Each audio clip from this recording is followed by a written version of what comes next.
My goal with the podcast this January is to help you ambitious mamas find time and space in your schedule to be able to focus on the things that make you happy without the guilt. And one of the ways to find time, and that could be a serious game changer for you, is learning to say no.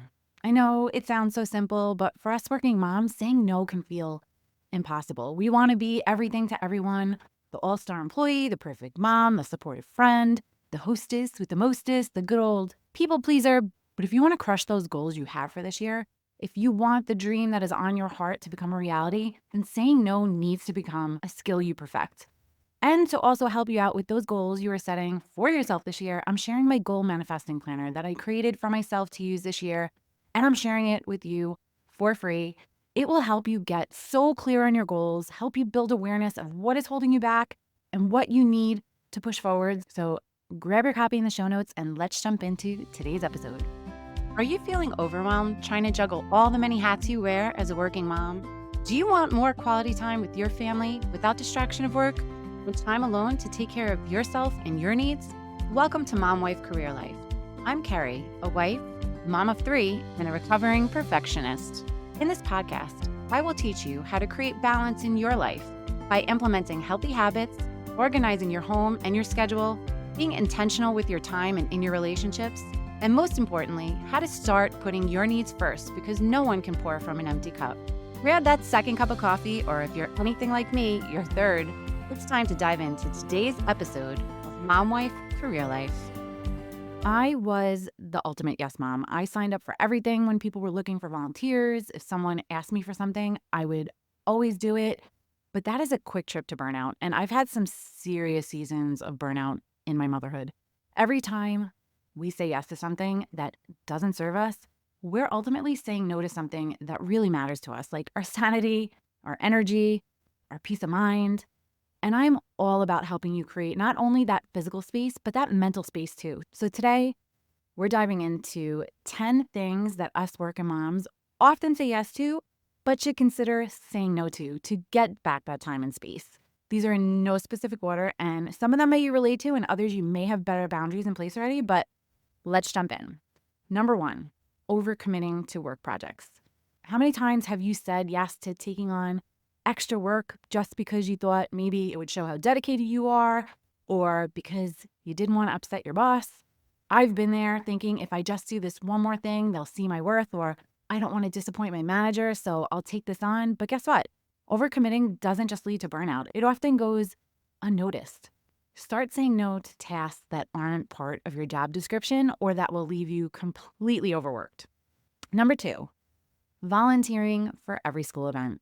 In our minds, we would love to be there for our kids for every school event. Any opportunity to see my kids during the school day, to see their faces light up when I walk in the room, was always priceless. But signing up for every school event, the field day, the book sale, the PTA meeting, and the class party, that's not sustainable. Instead of saying yes to everything, pick 1 or 2 events that are really meaningful for you and your child. The rest, I give you permission to say no to. There are plenty of other parents out there that can volunteer too. That was another issue I had. I thought I could do it best, so I signed up for everything, but I promise you, there are other moms out there that can get it done too.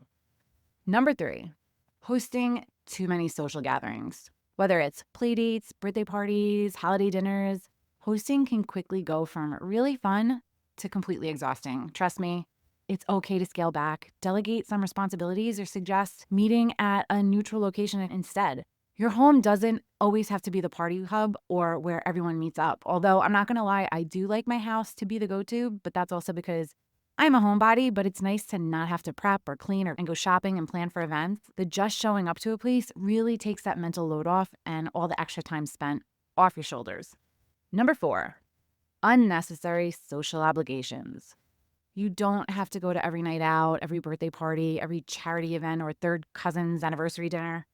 Prioritize the events that align with your values and actually make you happy. But the caveat here is make sure you are showing up for your people. Nurturing those relationships in your village should fall somewhere on your values list. So if there's something like a birthday party that just doesn't fit your schedule and it is for one of your people, but it would totally stress you out, tell that person that you're sorry you can't make it that day, but you could do something just the 2 of you when the time works better for everybody. I also used to have some serious social anxiety. So the mental load of saying yes to an event, especially when I would have to go without Russ, was a lot for me. So if the event is going to completely stress you out and there are no real consequences for you not going, then it's okay to say you can't make it. Number 5, taking on everyone else's problems. As moms, we're natural fixers, but saying yes to solving everyone else's problems, be it your kid, your partner, your friend, can really leave you emotionally drained. It can be really hard, but this is one of the areas where you need to set boundaries. You could offer support, but don't let other people's problems take over your life. And I know it's really hard, but instead of seeing it as a no or you're rejecting them, try to view it as a gift to yourself and to them. When you stop trying to fix everything, you're not abandoning your loved ones. You're giving them the opportunity to learn how to problem solve. You're giving them room to grow and hopefully become more resilient in the long run. I started doing this a lot with my kids when they have problems, especially my older two, because they're getting close to having to be out on their own. And I can't be solving all their problems. I can't be doing everything for them because when they're at college, I'm not going to be there to do it for them, even though that makes me really sad, but it's the reality. So try to look at it through the lens of that by not taking on their problems, you're actually helping them grow. Number 6, keeping up with unrealistic standards or expectations. Stop saying yes to unrealistic standards, like keeping your house Pinterest-worthy 24/7 or making those gourmet dinners every night. No one is handing out medals for spotless floors or picture-perfect dinner plates. Let good enough be your new mantra. And if your house is always a mess, it could mean that you just need to declutter. I really kept up with my goal last year to do a donation pickup at least every other month. I scheduled it in advance, so it lights a fire under me to start decluttering. I actually have my January pickup scheduled for this week and already have 6 boxes of stuff packed up and ready to go. That's what I did over our Christmas break. I really don't know how I still have anything left in the house, but the less you have, the less things there are to be messy. So I highly recommend doing that. And if it's within your budget, hire a cleaning service to do the heavy cleaning so it's less on your plate. I didn't have our cleaning service come over the holidays because the kids were home way too much, so I did the cleaning myself, and it really is such a time suck. So if it's within your budget, highly recommend it. Number 7, staying in toxic relationships. If there's someone in your life who drains your energy, a toxic friend, a coworker, or even a family member, it's really time to set limits. Sometimes saying no means walking away, and that's okay. Your peace is so worth it. I have an entire podcast episode coming up in the next few weeks on this topic, but when you adopt the mindset of everyone in your life is either a blessing or a lesson, it really helps you to be able to set those boundaries. If the person isn't a blessing, if it's not someone that makes your life better, that brings you joy, then they're in your life to teach you something. And that lesson very well may be how to get clear on and set those boundaries. Number 8, signing kids up for too many activities. How many of us are guilty of that one?